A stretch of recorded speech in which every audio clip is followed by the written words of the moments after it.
por los ovnis a partir del suceso aquel que ya hemos comentado suficientemente de Kenneth Arnold, sobrevolando pues a Mount Rainier, ayudando a buscar un avión perdido, y que acuñó pues inclusive el término de platillo volante, como ya suficientemente hemos contado. A partir de ahí, los avistamientos y los testimonios se fueron sucediendo como desgranando una mazorca, pero resulta que como era una época en la que recién había culminado la Segunda Guerra Mundial y apenas estaba empezando a insinuarse esa terrible Guerra Fría, recordarán ustedes pues la reconstrucción de Europa con el Plan Marshall, la forma como los comunistas que habían tendido, según Churchill, así lo acuñó él, el famoso telón de acero, y que habían dividido prácticamente a Europa en dos bloques, uno comunista y el otro occidental o imperialista, si se quiere hablar en esos términos, y que inclusive no permitían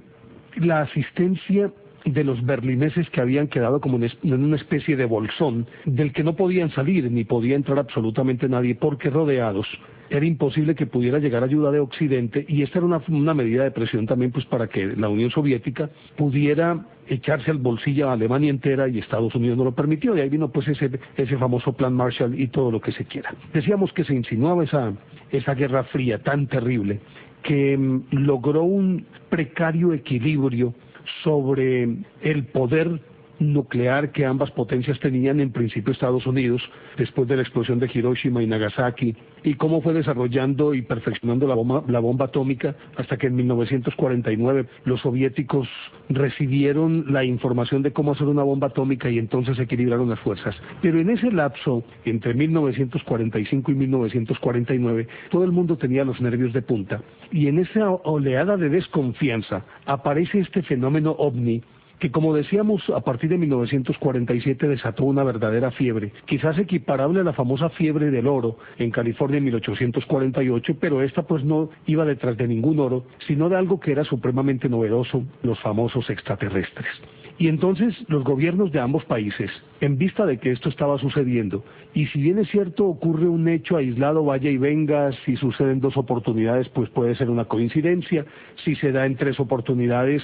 lógicamente que la ley de probabilidades se amplía, pero cuando ya son tantos los casos, necesariamente tiene que aflorar la preocupación, y mucho más una preocupación basada en su propia inseguridad, dado que si el fenómeno que ya se había convertido en noticia y fiebre se estaba presentando de esa manera, y que era algo que ellos no podían controlar. Recuérdese que después del caso de Kenneth Arnold vino un suceso que, si bien es cierto, tuvo publicidad en su momento, el gobierno de Estados Unidos rápidamente lo borró, que fue el caso del capitán Mantle, a quien enviaron a perseguir unos supuestos ovnis, y después de ir en el avión, diríamos, más veloz que tenía en ese momento el gobierno de Estados Unidos, desapareció de los radares, iba en persecución de unos ovnis, y luego de desaparecer de los radares y no existir ninguna comunicación con él, dieron por sentado que se había estrellado en alguna parte, y en efecto fueron a buscarlo por la región sobre la que supuestamente estaba volando, y encontraron que el avión, diríamos, se había estrellado a la velocidad que llevaba. Si uno dice, bueno, fue contra una montaña, vaya y venga, pero resulta que encontraron las partes del avión diseminadas en un radio de más de 50 kilómetros, y que eso solamente podría haber sido producto de una colisión a una altísima velocidad para que se diseminaran sus partes de tal forma, pero no había ningún obstáculo natural. De acuerdo con lo que concluyeron algunos estudiosos, los ufólogos de la época, es que se estrelló contra una especie de pared invisible o un campo magnético que no le permitió avanzar en pos de aquellos que ya eran fugitivos, los famosos ovnis. Eso se tapó muy rápidamente, y esto ya nos da una idea de la preocupación que existía entre los gobiernos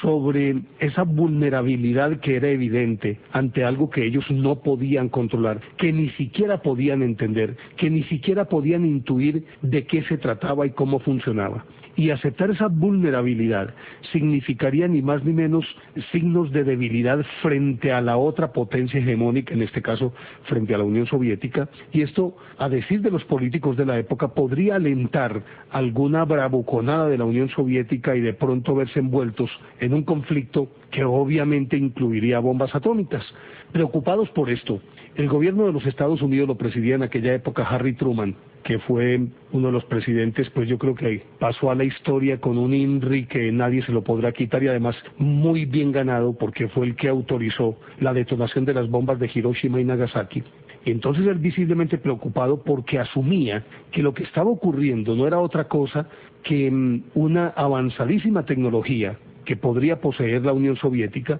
y mediante esa avanzadísima tecnología ya habrían concebido y fabricado aviones y armas que no podrían ser controladas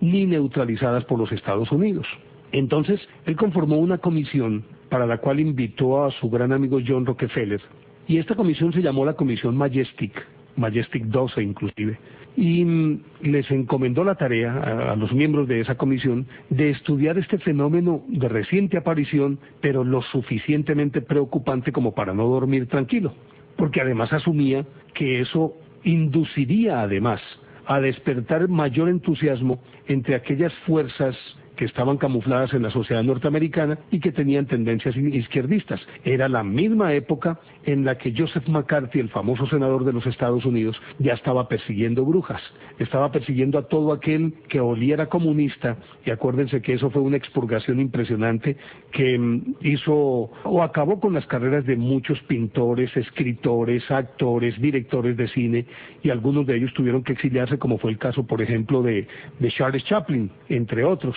En un ambiente tan supremamente tenso, una comisión de estas características era justificada desde la perspectiva de Truman, un anticomunista furibundo, porque probablemente era la Unión Soviética la que estaba detrás de todo este fenómeno. Se conformó la comisión en cuestión, la Comisión Majestic, que se supone debía investigar todos los avistamientos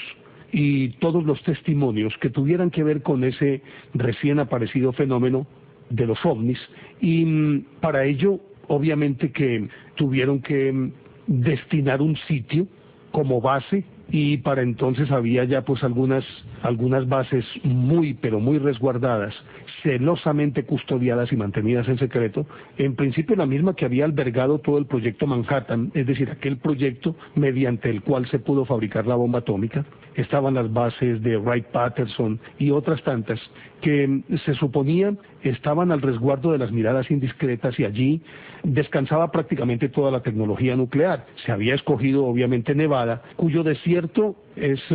básicamente un paraje tan inhóspito que por su naturaleza misma repele a cualquier visitante, es decir, cualquiera que pretendiera, por lo menos en aquella época, ir a caminar por Nevada o tratar de establecerse en Nevada, seguramente sería disuadido por el ambiente hostil, por la carencia de agua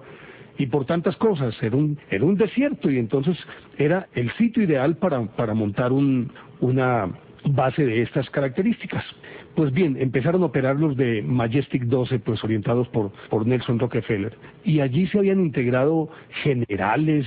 de la Marina, del Aire, del Ejército de los Estados Unidos. Estaba J. Edgar Hoover, director del FBI, estaba el director de la incipiente CIA, que entre otras cosas fue justamente en esta época y al influjo de las investigaciones extraterrestres, más que como una agencia de seguridad para contener los avances del comunismo, pero obviamente que iba camuflada con esa misión, es decir, se supone que era contener el comunismo, pero realmente lo habían concebido, era para tratar de dilucidar el secreto de esos ingenios volantes que ellos no podían entender. Pues bien, comenzó a funcionar entonces Majestic, pero con su funcionamiento no se neutralizaron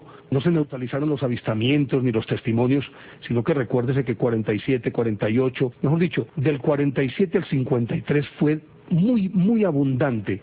el fenómeno ovni, la aparición de ovnis, y en ese lapso es en el que justamente aparecen supuestamente varios ingenios extraterrestres, varios UFOs estrellados, y dentro de ellos naturalmente alienígenas muertos. Se dice inclusive que hubo uno que fue sobreviviente y que logró sobrevivir unos 2 o 3 años más, y al final de cuentas, por el año 52 tal vez, murió de una enfermedad natural para él, pero extraña para los terrestres. Se dice que murió de algo que no pudieron tratar los médicos terrestres, entre otras cosas. A decir de algunos que estudiaron el fenómeno en su momento, un ser como estos vivía a partir de la síntesis de la clorofila. Es decir, que ese era su verdadero alimento, que lo tomaba precisamente de la naturaleza y del sol, y esa síntesis de la clorofila era la que le permitía vivir, y por lo tanto ni siquiera médico tuvo, sino que nombraron un botánico muy famoso del momento, dizque para que lo atendiera, y creo que es el primero que se puede considerar un exobiólogo, de apellido latino inclusive, pero no lo recuerdo en este momento, y entonces fue el que lo trató, pero entre tanto los otros alienígenas muertos, porque se está hablando de hasta 64 alienígenas, y de poco menos de una docena de UFOs estrellados, entre los cuales el famoso de Roswell y otros por ahí cerquita, casi todos concentrados en Nuevo México, en Texas. Cada vez que se daba un evento de estos, inmediatamente llegaba el ejército y hacía una operación rastrillo, recogía absolutamente todo, alejaba a los civiles, ordenaba que todo el mundo mantuviera el silencio. Inclusive se articuló una campaña de desinformación para hacerle saber al público que no eran otra cosa, que esas manifestaciones no eran otra cosa que los globos sonda y cosas por el estilo, y con eso simplemente alejaban las miradas curiosas de esto que ya para entonces tenía preocupado, sino también cautivado al inmenso público. Pero ya seguimos hablando de esta historia aquí en Enigmas del Mundo. Estamos en Enigmas del Mundo.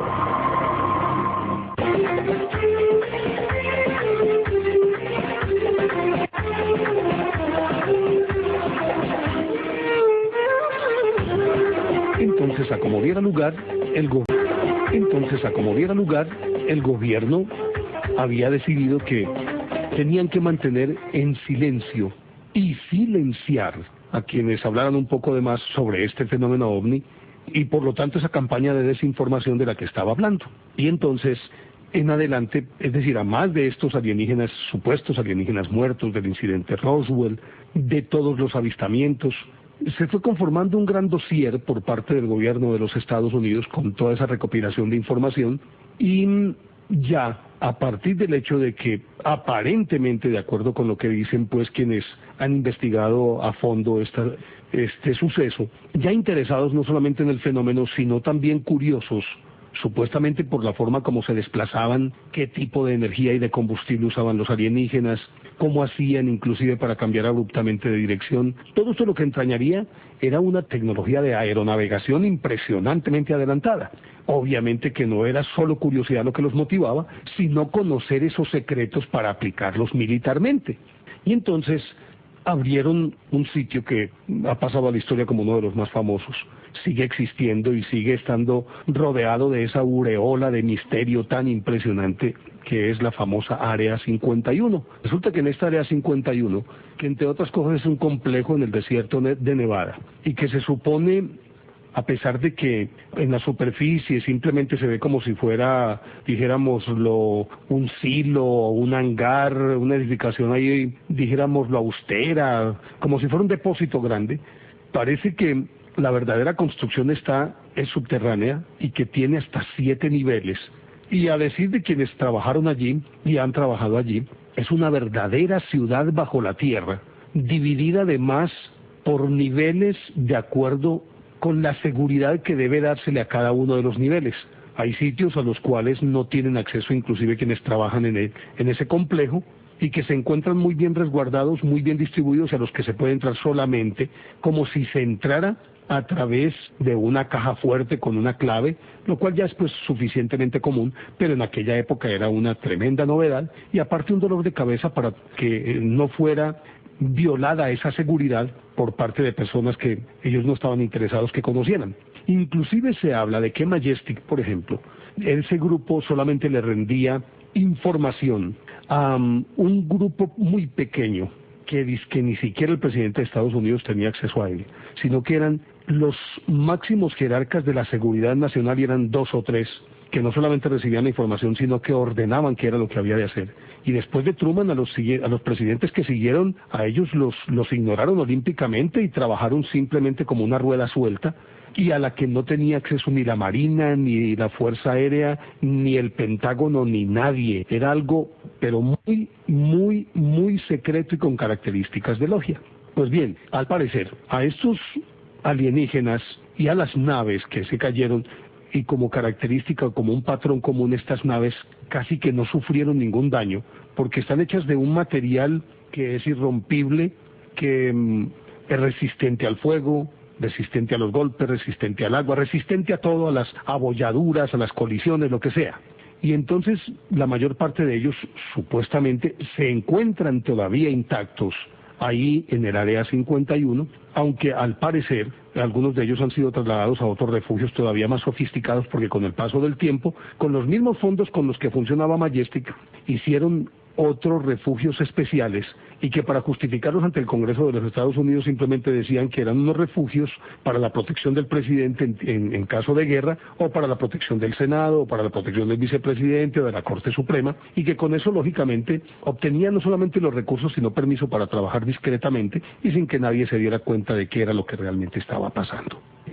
Ya llevado a tal nivel de secreto las actividades que estaban desarrollando para desentrañar el misterio de los ovnis, hizo que se fuera formando como una especie de logia o de casta, o dijéramos lo de núcleo muy cerrado para manejar todo esto. Sin embargo, acuérdense que se filtraron pues algunas informaciones, porque de ahí se derivaron varios subgrupos, uno que era el Grunge, otro que fue el Sigma, el Proyecto Libro Azul, que entre otras cosas fue o terminó siendo un libro en el que se publicó una buena parte de la información, no la más trascendental, pero sí pues información sobre el manejo que el gobierno de los Estados Unidos había dado al problema de los ovnis y a los avistamientos y los testimonios, y ese libro una vez fue editado, porque eso fue algo que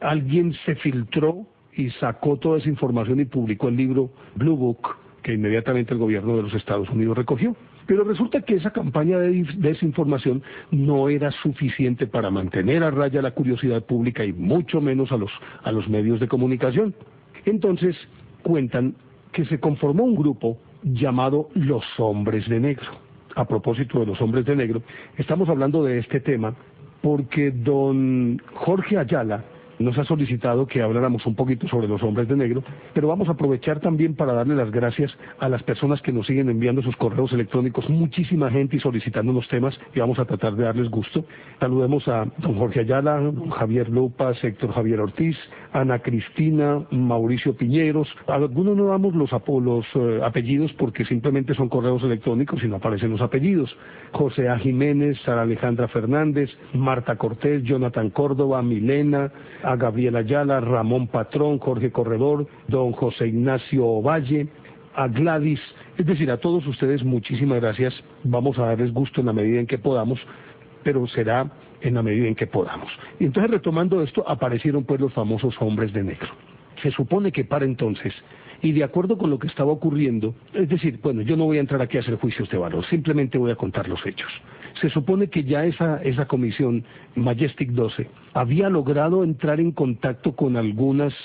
civilizaciones extraterrestres, porque inclusive hay una historia según la cual hubo un momento, si no estoy mal, por ahí 1947, no, un poquitico más adelante, no recuerdo, entre el 47 y el 50,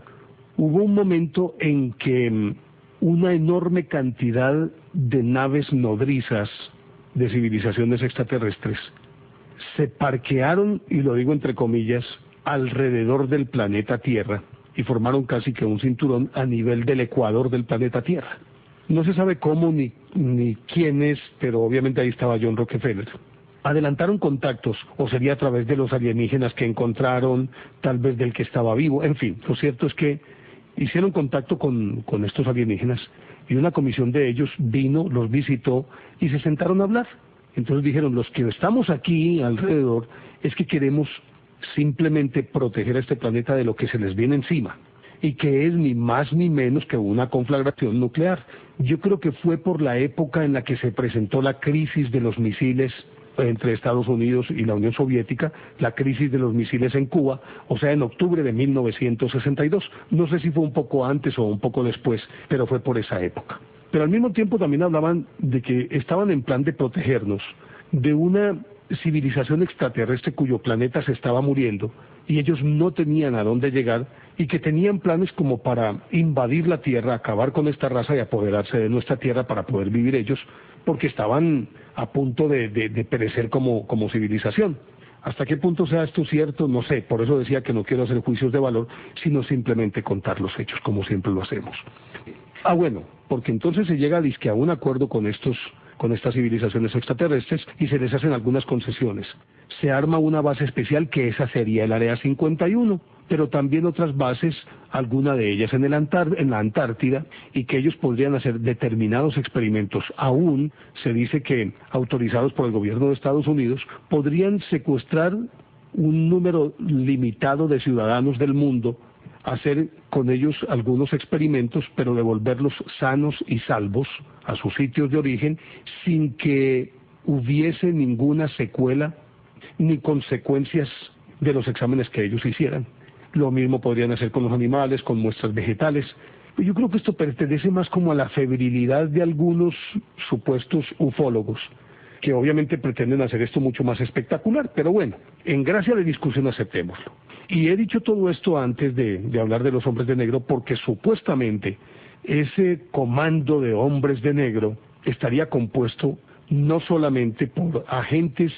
especializados, ustedes recuerdan la famosa serie Archivos X, agentes como de ese tipo y acompañados de algunos extraterrestres. Pues resulta que estos supuestos hombres de negro,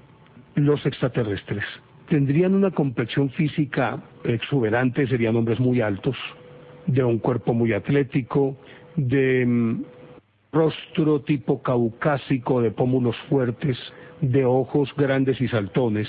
regularmente resguardados tras gafas oscuras, y como característica, por eso se les llaman los hombres de negro, vestidos de negro, sombrero,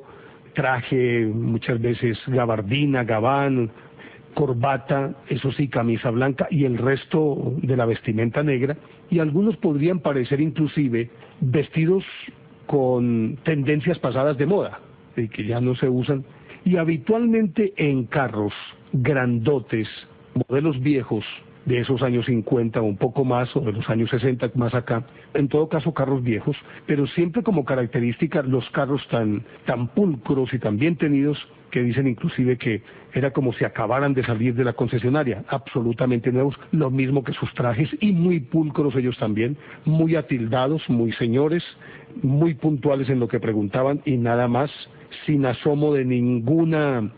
emoción, es decir, no se ríen, no hablan fuerte, son fríos y a lo que van, al grano. Algunos con unas voces que se supone son unas voces robóticas, como sin ese tono humano, sin ese acento humano, tirando a metálicas, algunas con cierta cadencia extranjera, otras muy, dijéramoslo, muy estandarizadas o muy átonas, sin ningún tipo de tono, sino absolutamente planas, y que siempre aparecían para hurgar en los sitios de los acontecimientos sobre los avistamientos a los que se les había dado publicidad. Pero ya seguimos hablando de esta historia aquí en Enigmas del Mundo. Ya regresamos, Enigmas del Mundo.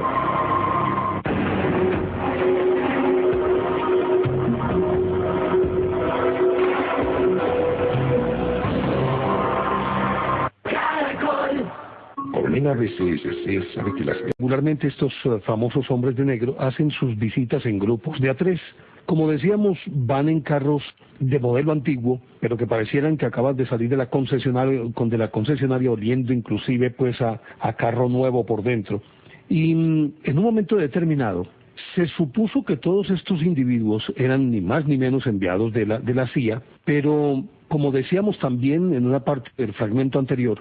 se asume, de acuerdo con los estudios que se han hecho, que estas eran patrullas combinadas en las que podrían estar agentes de la CIA y también extraterrestres. Obviamente que todo eso forma parte también de la imaginería popular. Pero entendiendo el gobierno de los Estados Unidos que los estaban asociando con este tipo de individuos, que no se paraban en mientes para detener a quienes ahondaban mucho más de lo normal, es decir, que pasaban de la curiosidad ya a un estudio profundo para detenerlos, y en muchísimas oportunidades, primero aparecen llamadas misteriosas, luego entrevistas directas en las que no dejan traslucir ninguna emoción, sino que simplemente van al grano y hacen las preguntas directas y puntuales, y en oportunidades simplemente amenazan, algunas veces elegantemente, en otras oportunidades pasan de una amenaza velada a una amenaza directa, y muchas de las personas que se vieron involucrados en estos hechos sufrieron accidentes extraños, murieron en circunstancias misteriosas, y como lección queda que regularmente estas personas que son abordadas por aquellos hombres de negro habitualmente o dejan de investigar o se trasladan a otro sitio, y en algunos casos, si no mueren misteriosamente, algunas veces envenenados, otras veces en accidentes que, si bien es cierto, son catalogados como accidentes, de todas formas no dejan de ser accidentes absurdos, y en otras oportunidades algunos de ellos han enloquecido. Y hay un catálogo bien interesante de algunas de esas visitas de los hombres de negro, como la que ocurrió a un señor llamado Albert Bender, que en 1953 había adelantado una investigación bien interesante, y a partir de una entrevista que le hicieron, él afirmaba que estaba en condiciones de aclarar los misterios en torno a los ovnis, y que había dado con la solución de dónde provenían, cómo se movían y por qué se movían, qué tipo de energía y cómo eran los platillos volantes. Estos estudios que él hizo, en principio se los envió a un amigo. Esto se filtró y apareció en la prensa, o aparecieron algunos apartes en la prensa, y en alguna oportunidad recién se había filtrado esta información, aparecieron unos hombres de negro, y ellos llevaban el material manuscrito, el auténtico, pues el original, ese material, lo traían ellos en sus manos, y aparentemente el que le había sido enviado a su amigo por parte de Bender nunca llegó a su destino y fue interceptado justamente por estos que aparecieron con ese material auténtico. Y cuando llegaron donde él, le dijeron abiertamente: usted es el único que ha dado con la respuesta a todo esto. Y a más de ello le añadieron algunos detalles, algunos elementos que no le ajustaban en el rompecabezas de Bender, y lo asustaron diciéndole: bueno, ya sabe lo suficiente, es el momento de que pare, si no quiere que a su familia le pase algo y que a usted también. Pues lo asustaron de tal manera que se cuenta que se enfermó y que en varios días, como dicen las abuelas, no probó bocado. A partir de ese momento, él cambió, no quiso volver a hablar de los ovnis con nadie, y terminó escribiendo un libro, pero mucho más adelante, llamado Los platillos volantes y los tres hombres. En él incluyó pues algunas informaciones, pero realmente las informaciones que incluyó, más que aclarar el misterio, lo que hicieron fue embrollarlo muchísimo más, complicó mucho más las cosas.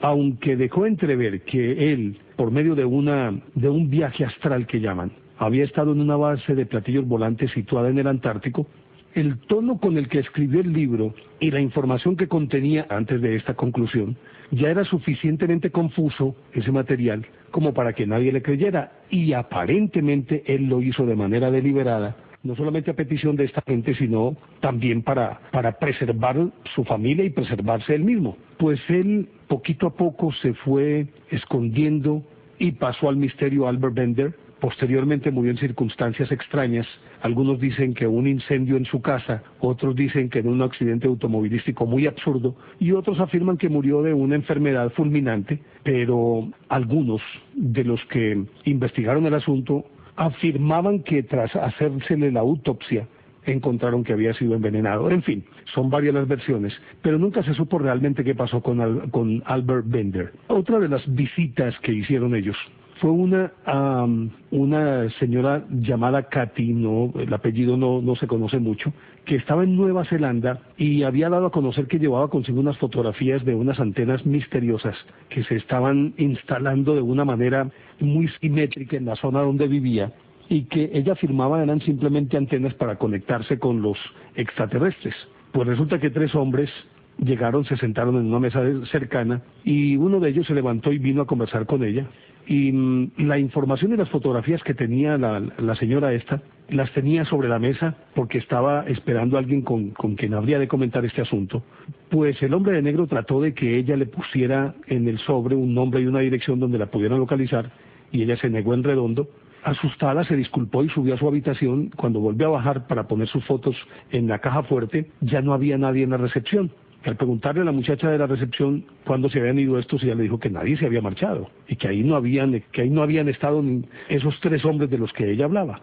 Pues resulta que ella entonces guardó las fotografías en la caja fuerte del hotel, y al otro día las fotografías no estaban. Así las cosas, ya los hombres de negro adquirieron cierta fama, Y se cuentan cosas como, por ejemplo, que un investigador que estaba trabajando precisamente en este sentido, lo visitaron en su trabajo y le pidieron que abandonase esa investigación, pues porque supuestamente se estaba acercando demasiado y a ellos no les convenía. Y él le dijo, no, yo pienso dejar esto y no hay ningún problema. Se despidió de ellos, ellos salieron de su oficina y él inmediatamente trató de corroborar que en efecto se habían ido. Cuando abrió la puerta de su oficina, a través de un pasillo, no había nadie en el pasillo. Y no habían transcurrido 5 segundos entre la salida de los individuos y la apertura de la puerta por parte de este señor. Pero lo que más le sorprendió a él era que la atmósfera, pues el sitio estaba impregnado como de un olor dulzón, que es el que queda después de una descarga eléctrica. Realmente la identifican ese olor dulzón con el ozono.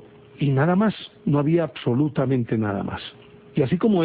muchos otros casos. Uno de los notables también es el caso de Edward Christensen en Wildwood, en New Jersey, en 1967, en enero. Él había estado también haciendo investigaciones y contando cosas, cuando un hombre de aspecto muy extraño tocó a su puerta y le dijo que él pertenecía a una oficina que localizaba herederos perdidos y que era posible que él hubiera heredado mucho dinero.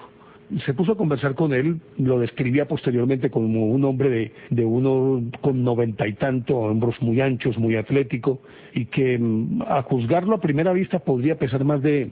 100 kilos, mucho más de 100 kilos. Llevaba un abrigo largo de tela fina y llevaba un gorro de estilo ruso, y que cuando se lo quitó descubrió la cabeza muy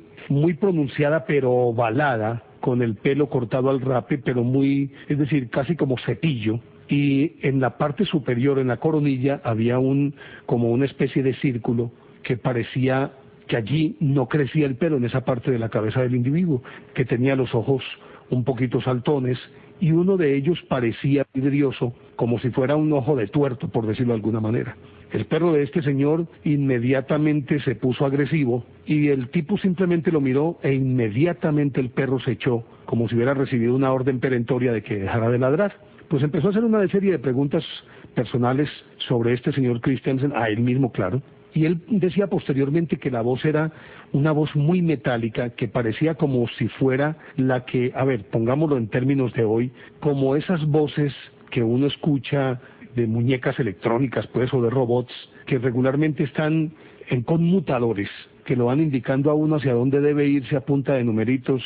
si tal cosa marca el 1, si tal cosa marca el 2, así, una voz supremamente fría y átona. Y cuando él se sentó, porque lo invitaron a hacerlo, él y su hija Connie observaron que la ropa le quedaba corta, el dobladillo del pantalón le quedaba muy alto, y que se podía ver parte de la media, pero también un pedacito de piel. Pero lo extraño de esto es que de la piel, que era de un tono verdoso grisáceo, entre la media salía como una especie de cablecito, como si tuviera una cisura un poquitico arriba del tobillo, y por ahí penetraba dentro del cuerpo. Él tenía un aspecto pálido y enfermizo, cuentan, y tenía una apariencia supremamente singular, y de pronto él se fue enrojeciendo,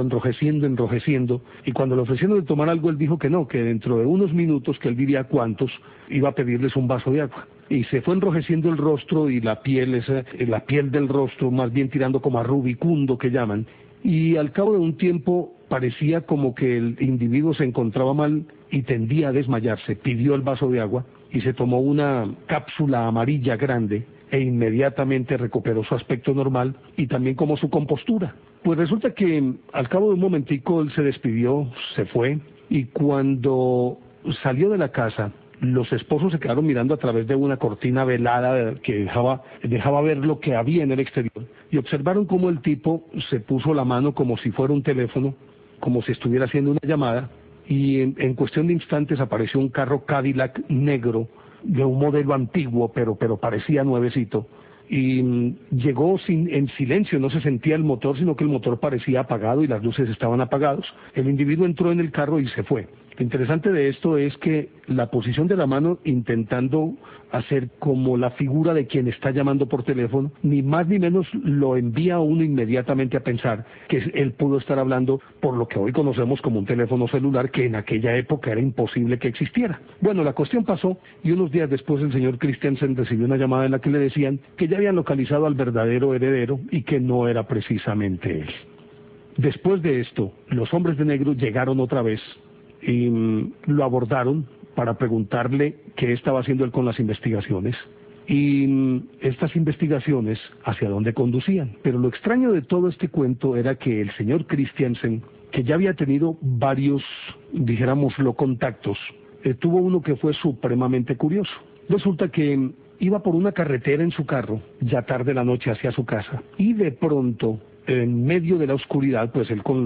es decir, con los faros del carro prendidos, de pronto al salir de una curva y entrar a una recta, se encontró a boca de jarro con un aparato metálico circular que se había posado en la carretera y no tuvo tiempo de frenar, sino que se chocó con él. Y apenas se chocó con él, su carro se abolló, pero la cosa más impresionante, pues eso le volvió nada, el guardafango le arrugó pues la trompa del carro, y el aparato en cuestión simplemente levantó el vuelo como si nada hubiera ocurrido, y entonces él se bajó a mirar qué era lo que le había pasado a su carro, y cuando se detuvo así con una linterna mirando en la carretera, encontró como un trozo de metal de más o menos unos 20 centímetros de largo por unos 15 de ancho, y que él lo cogió y era como una especie de tela muy flexible, pero era supremamente fuerte, resistía el fuego, los golpes, los choques, los martillazos, las tijeras no le entraban. Es decir, ese pedacito de tela o de ese material fue el que él llevó a un periódico, hizo que lo fotografiaran,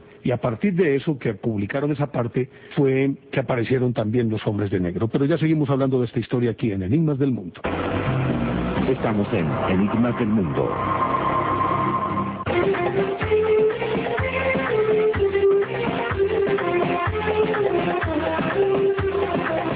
Pero aunque este concepto de los hombres de negro sea relativamente reciente y que se asocie más con el fenómeno ovni que otra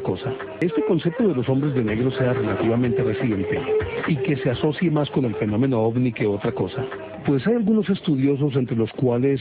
Louis Pauwels y Jacques Bergier, los autores de un delicioso libro que se llama El Retorno de los Brujos, de la Rebelión de los Brujos y otras tantas obras, en las que ellos despiertan a sus lectores alrededor de otro mundo que existe y que, aunque está ahí, nosotros no lo conocemos precisamente por falta de información. Y entonces ellos llegan a afirmar, y a ellos se han unido otros tantos que también, siendo estudiosos, han sentido esa presión de cerca. Afirma, por ejemplo, Pauwels, que en muchas conferencias en las que se ha hablado sobre ovnis, sobre alquimia, sobre la masonería, sobre la francmasonería, sobre el rosacrucismo, cuando se ha hablado sobre los templarios, sobre el Santo Grial, sobre todas estas cosas que han suscitado tanto interés en los últimos tiempos. Regularmente en esas conferencias apunta Pauwels que siempre ha encontrado a unos individuos de aspecto extraño y que regularmente visten de negro. Y entonces se remite en un estudio que ha hecho algunos testimonios de hechos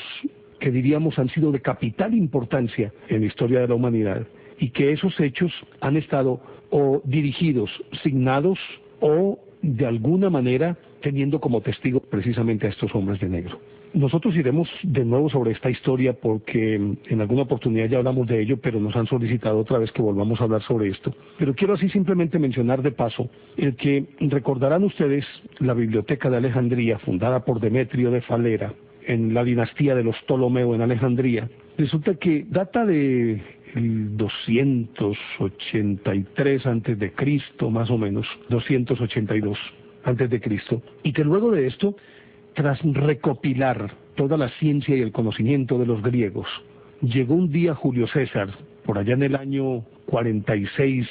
o 47 antes de Cristo, pocos años antes de morir, llegó a Alejandría, y afirman algunos que iba en busca de unos textos que eran supremamente interesantes que estaban en la biblioteca de Alejandría. Y se recordará que a él se le señala como uno de los destructores de la Biblioteca de Alejandría. Al parecer hubo tiempo de que se salvaran muchísimos documentos. Imagínense ustedes con todo el conocimiento griego. Sin embargo, él logró arrasar con una parte de la Biblioteca de Alejandría y parece que se llevó otros textos que eran supremamente raros, entre ellos el libro de Tot, que se asocia también con el de Hermes Trismegisto, y otros textos que hablan, es decir, del origen de las civilizaciones en el planeta Tierra y de avanzadísimas tecnologías. Lo interesante de esto es que al parecer a Julio César lo acompañaban también unos individuos que vestían de negro, obviamente a la usanza de esa época, pero eran de negro, y parece que eran quienes lo estaban asesorando para poder escoger aquellas obras que debían desaparecer, porque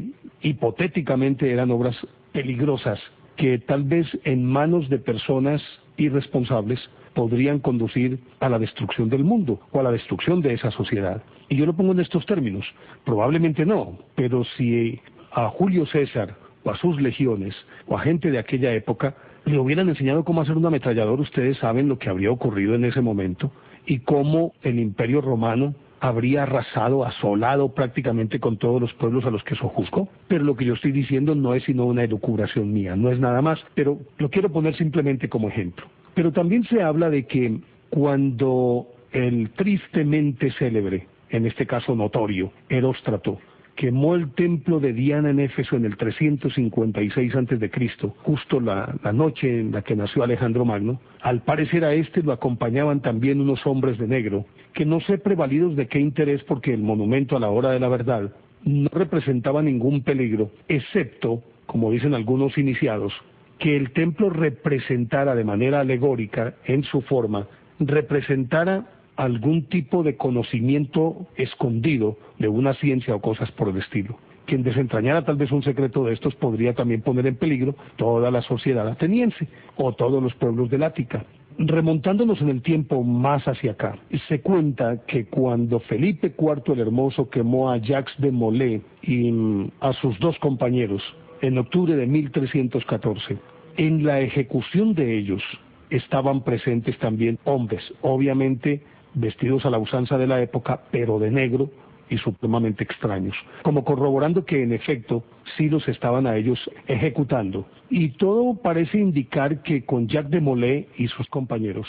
se iban a la tumba conocimientos valiosísimos sobre alquimia, una ciencia que es la precursora de la química moderna, y que en su momento era considerada no solamente esotérica, sino también diabólica y todo lo que se quiera. Pero lograr conocer la mecánica o cómo funcionan los elementos como los conocemos hoy suficientemente, que un átomo o un neutrón, no un átomo, sino unos neutrones o unos protones que pasan de uno a otro pueden variar un elemento y convertirlo en otro totalmente distinto. Recordemos, por ejemplo, que el diamante y el grafito se diferencian simplemente por el número de protones o de neutrones, y son exactamente lo mismo, simplemente el diamante es un carbón, pero que en aquella época conocieran eso los alquimistas significaría acabar con la economía de todo el mundo y cosas por el estilo. Y parece que allí hubo hombres de negro. Cuando comenzó la Revolución Francesa parece que hubo hombres de negro. Y así por el estilo. Podríamos seguir mencionando muchos otros casos que han sido coyunturales en la historia del ser humano y que por X o Y circunstancia, esos mismos hechos, esos sucesos, se pueden convertir en sí mismos en unos hitos que puedan cambiar toda la concepción del mundo. Entonces, la peligrosidad que pueden entrañar estos eventos, que potencialmente pueden desarrollar tecnologías o armas o cosas por el estilo, para la destrucción misma de la humanidad, ahí han estado presentes esos hombres de negro para tratar de impedir que eso se desarrolle. Se dice inclusive que cuando Galileo Galilei fue sometido a ese juicio por la Inquisición, a su juicio asistieron hombres de negro, y que cuando él se tuvo que retractar, diciendo que no era la Tierra la que giraba alrededor del Sol, sino que el Sol giraba alrededor de la Tierra, parece que los hombres de negro se mostraron muy satisfechos, y que fueron los que a la hora de la verdad exigieron que a él se le obligara a abjurar de lo que él creía, y que lo llevó posteriormente a decir cuando ya iba de regreso, tras el cierre del juicio, Epur si mueve, y sin embargo se mueve. Y así por el estilo. Bueno, se me olvidaba otro. Se dice que cuando los hermanos Wilbur y Orville Wright lograron elevar una máquina más pesada que el aire, que fue el comienzo de la aviación, en Kitty Hawk, en Estados Unidos,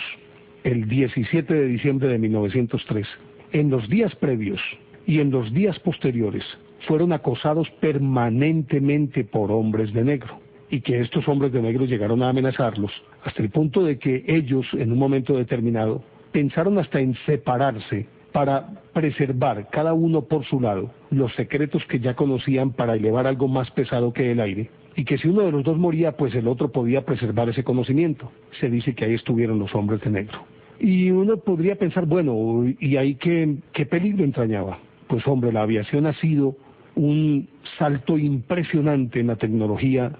de nuestra humanidad, pero también la aviación ha sido causa de las muertes de cientos de miles de millones de personas con los bombardeos que desde el aire se han hecho. Y recuérdese que la aviación empezó a utilizarse como arma de guerra por Italia en 1911 en Etiopía. Y ya en la Primera Guerra Mundial fue una de las armas que inclinó la balanza a favor de los aliados, ya como una verdadera arma de guerra. Ni qué decimos de la Segunda Guerra Mundial y de todos los conflictos que se han derivado de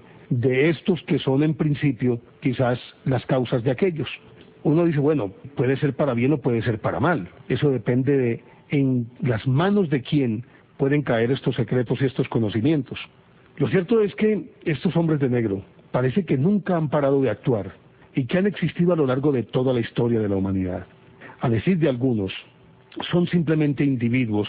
que se integrarían, y esto lo afirma también en uno de sus escritos Jacques Bergier, dice que probablemente podrían pertenecer como a algo así, como una especie de grupo élite de una policía avanzada, de una policía galáctica avanzada, que está permanentemente patrullando toda la galaxia para poder determinar en qué parte y cuál civilización, dando por descontado que existen muchas, se están adelantando no solamente a su proceso evolutivo normal, sino que con ello están precipitando su propia destrucción. Entonces podría parecer una policía intergaláctica que funge de guardiana de la seguridad y de la perpetuación de las especies, lo mismo que de la perpetuación de los planetas. ¿Qué hay tan de cierto en esto? No se puede afirmar si en efecto proceden de otros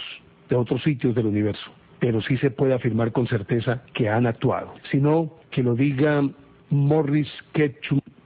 Jesus Ketchum, que fue el hombre que escribió sobre el famoso experimento Filadelfia en el que se desapareció un barco y lo hicieron aparecer en otro lado en 1943,